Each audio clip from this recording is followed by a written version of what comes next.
Hey friends, it's me, Claire, and I want to tell you about an art installation I created. Okay, so technically this is simply a Victorian room restoration project, but there's an art history connection I'll share with you as I explain my process. If you sit through my mini lecture, you'll be rewarded by seeing a pair of fighting animals rendered in gold paint. Please join me as I show you how I restored a bedroom and closet in Packard manner. One of the first things I had to do was repair this 19th century plaster. I literally chipped away at this task every day for over 2 weeks. Next, I was able to work on the floor.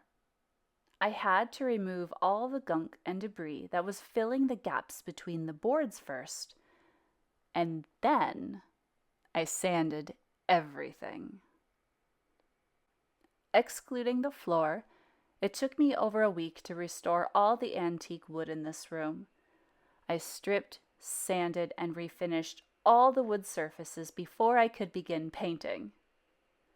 I painted the closet gray, but this is where this restoration project switches to an art installation. I want to make sure you're familiar with Whistler's Peacock Room for context. The Peacock Room is a gaudy, gold, and cool color dining room that was painted by James McNeill Whistler in the 1870s, and it's currently on display in the Smithsonian Museum of Asian Art in Washington, D.C. Whistler fought with his rich patron, ignored instructions, and went way over budget when he decorated that peacock-colored room. He seems like he would have been an absolute nightmare to work with, but he's just the right type of horrible that makes him entertaining from a distance. After Whistler was fired from the project, he snuck back into the owner's home and painted a pair of fighting peacocks in gold on the wall to symbolize the two of them quarreling. While this made the Peacock Room iconic, it wasn't a good move for their relationship. After I painted the ceiling and walls with colors inspired by the Peacock Room, I was able to resume working on the floors. This type of wood isn't meant for staining, and it was originally painted when this house was built in 1893, which is why I am painting it again. However, I have decided to faux finish it. Painting fake wood grain is historically accurate for a Victorian house, but I am obviously not using 19th century materials. Acrylic paints are a lot friendlier to use, and I get my fill out of traditional painting materials in my studio.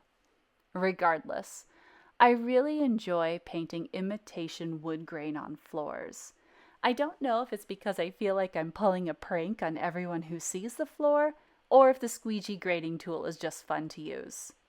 Once the floor dried, I was able to get back to work on the ceiling and walls.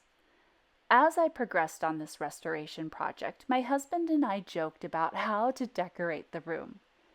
Even though we don't have a rich patron to annoy, we agreed that it would be hilarious to have fighting animals rendered in gold.